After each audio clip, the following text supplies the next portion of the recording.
नमस्कार, स्वागत है आपका हमारे इस यूट्यूब चैनल पर। मैं मुनमुन श्रीवास्तव आपका हार्दिक अभिनंदन करता हूं। आपके बहुत सारे सवाल थे कि college roll number, enrolment number ये सब क्या होता है? ख़ास तौर पर ये सवाल जो है वो एसओएल, एनसी वेब और रेगुलर कॉलेज में एडमिशन लेने वाले स्टूडेंट्स के ज़्यादा हैं और इन्हीं पर बात करने के लिए हम पहुंचे हैं डीयू के रामजस कॉलेज में और हमारे साथ मौजूद हैं रामजस कॉलेज के प्रिंसिपल और पूर्व controller of examination professor Ajay Arora और उनसे जानेंगे कि आखिर एनरोलमेंट नंबर का इतना महत्व क्यों है। स्वागत है सर हमारे चैनल पर। नमस्कार, धन्यवाद मुनमुन जी। आपने एक बहुत अच्छा क्वेश्चन पूछा कि एनरोलमेंट नंबर क्या होता है। जैसे कि नाम से ही क्लियर है, एनरोलमेंट नंबर का मतलब है दिल्ली विश्वविद्यालय में आप एनरोल हो गए, यानी कि आप दिल्ली विश्वविद्यालय का हिस्सा बन गए। जब भी आप पहली बार स्कूल के बाद में दिल्ली विश्वविद्यालय में एडमिशन किसी भी कोर्स में लेते हैं तो आपको एक एनरोलमेंट नंबर इशू होता है, जो कि थ्रू आउट आपके दिल्ली यूनिवर्सिटी के किसी भी कोर्स के लिए वो वही रहता है। इसका मतलब जब भी आप पहली बार एडमिशन लेंगे, नॉर्मली बच्चा 12th स्कूल के बाद लेता है, लेकिन अगर कोई बच्चा ग्रेजुएशन के बाद पोस्ट ग्रेजुएशन करने के लिए यहाँ एडमिशन लेता है या कोई बच्चा पीएचडी करने के लिए एडमिशन लेता है, तब भी उस बच्चे को एक एनरोलमेंट नंबर दिया जाता है। तो एनरोलमेंट नंबर का मतलब है कि पहली बार आप दिल्ली विश्वविद्यालय के परिवार के सदस्य बन गए, तो वो है आपका एनरोलमेंट नंबर। उसके बाद में दूसरा क्वेश्चन आपने पूछा कि कॉलेज रोल नंबर। अब आपने एडमिशन लिया, मान लीजिए रामजस कॉलेज में फिजिक्स ऑनर्स में, तो जिस साल में एडमिशन लिया उस साल में हर कॉलेज की एक अपनी पॉलिसी, एक अपनी कोडिंग होती है। उसके हिसाब से आपको एक उस कोर्स के लिए रोल नंबर नया दे दिया जाएगा। मान लीजिए कि आपने 2025 में पहली लिस्ट में या पहले प्रोसेस में आपने रामजस कॉलेज में बीएससी फिजिकल साइंस लिया, ठीक है जी, और आपको एक कॉलेज ने जैसे ही आप यहाँ एडमिट हुए और आपको एक रोल नंबर दे दिया, तो वो रोल नंबर जो भी कोडिंग होगी, जिस कॉलेज की, हर कॉलेज की अपनी अपनी सिस्टम होता है, उसके हिसाब से आपको बीएससी फिजिकल साइंस का रोल नंबर जनरेट करती है।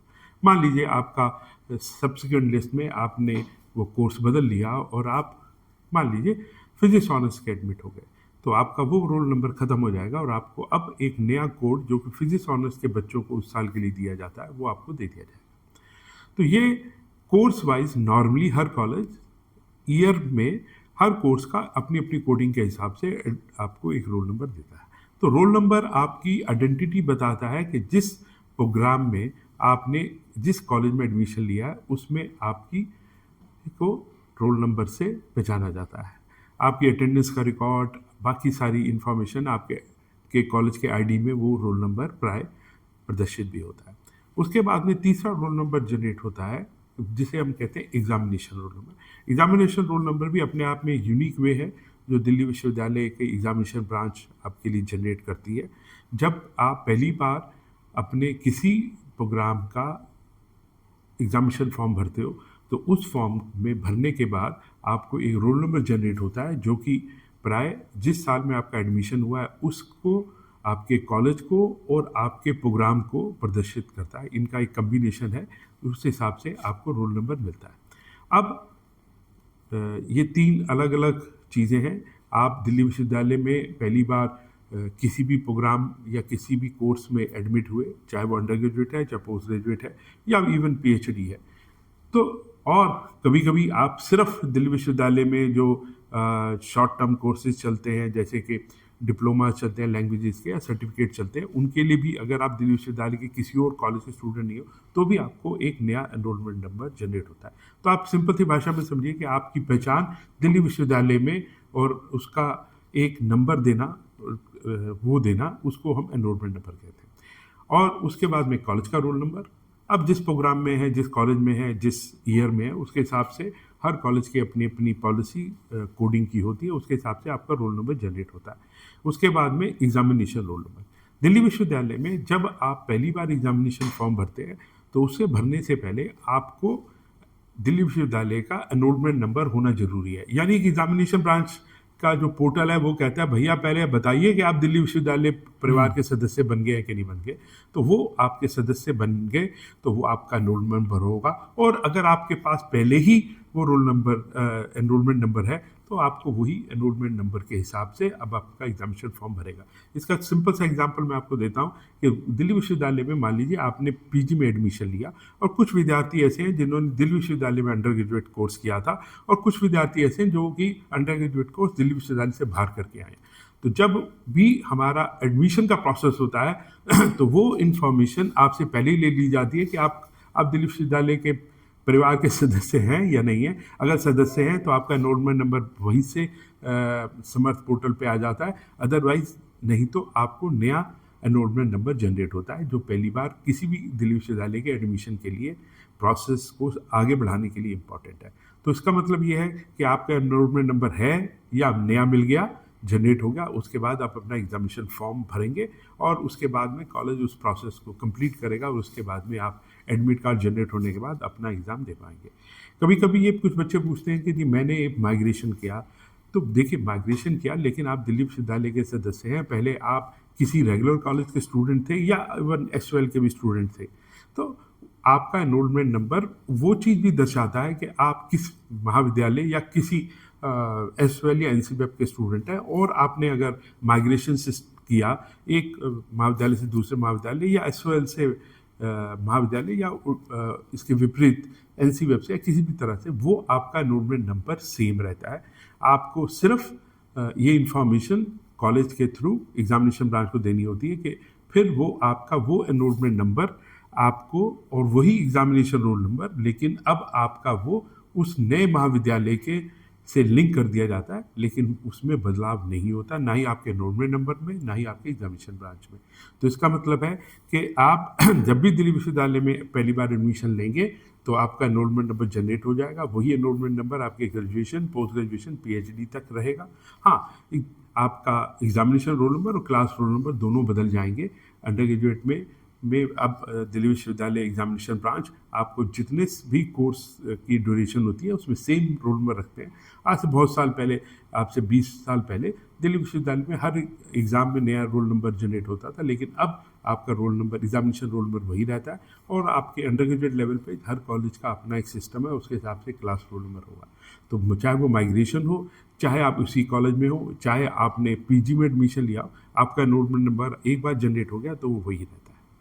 यानी सर कि एसओएल से मान लीजिए कि माइग्रेशन लेते हैं बच्चे अगर रेगुलर में, तो एसओएल में जो उनको अलॉट हो गया एनरोलमेंट वही रहेगा। हाँ जी, एसओएल नहीं, मैंने बोला कि किसी भी महाविद्यालय में, वो एसओएल हो सकता है, एनसीबीएफ हो सकता है, और भी कोई भी दिल्ली विश्वविद्यालय के तकरीबन 68 कॉलेज हैं, उनमें से कोई भी जगह पे आपका अगर एनरोलमेंट नंबर जनरेट हो गया, वही का वही आपका आगे यूज़ होगा उस कोर्स के लिए। उसमें और उस कोर्स नहीं, बल्कि आपने अंडर ग्रेजुएट के बाद पोस्ट ग्रेजुएट किया या पीएचडी की, तब भी आपका एनरोलमेंट नंबर वही रहेगा। और ये एनरोलमेंट नंबर सर कभी नहीं बदलता?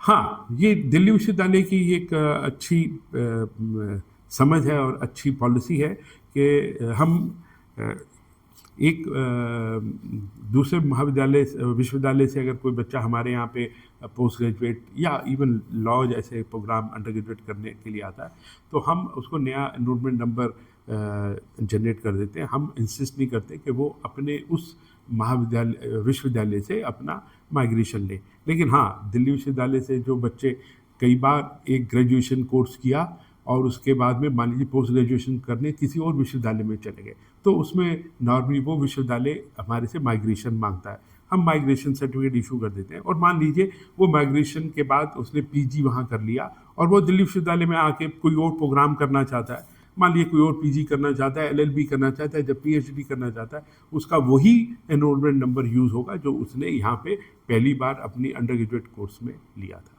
जी, तो सर ये एनरोलमेंट नंबर जो है वो मतलब एक पर्टिकुलर डिजिट होता है, जैसे कि पीएनआर नंबर 10 डिजिट का होता है, वैसे एनरोलमेंट नंबर का भी कोई ऐसी सीमा है सर? तकरीबन अगर मुझे याद पड़ता है तो ये अल्फ़ा न्यूमेरिक है, इसके अंदर अल्फ़ाबेट्स होते हैं, यानी कि कुछ इंग्लिश के अल्फ़ाबेट्स हैं और कुछ नंबर हैं 0 से 9 तक, इनके कम्बिनेशंस हैं। शायद तकरीबन 12 या 16 डिजिट का एक नंबर होता है जो हमेशा यूनिक होता है। वो आपको आपने पहली बार किस प्रोग्राम में एडमिशन लिया, किस कॉलेज में एडमिशन लिया, किस साल एडमिशन लिया, और उसके हिसाब से ये एनरोलमेंट नंबर आपको दिया जाता है। मतलब सर वो एक कंप्लीट रिफ्लेक्शन होता है ओवरऑल कि इस साल में आए हैं, उसको देखते पता लग जाएगा हाँ बच्चा कब आया है। बिल्कुल, जो बड़ा सिस्टमेटिक है पिछले कुछ वर्षों से ये बहुत सिस्टमेटिक कर दिया गया है। इसमें यूनिफॉर्मिटी है, बहुत पहले दिए जाते थे और अब में बहुत फ़र्क हो गया क्योंकि कंप्यूटर का ज़माना है और बिल्कुल उसको देख के हर व्यक्ति तो नहीं, लेकिन हाँ जो व्यक्ति इस सिस्टम का वो बता देगा इस बच्चे ने कब दिल्ली विश्वविद्यालय में एडमिशन लिया, किस प्रोग्राम में एडमिशन लिया, किस कॉलेज में एडमिशन लिया, वो सारी इन्फॉर्मेशन उस एनरोलमेंट नंबर से पता लगाई जा सकती है।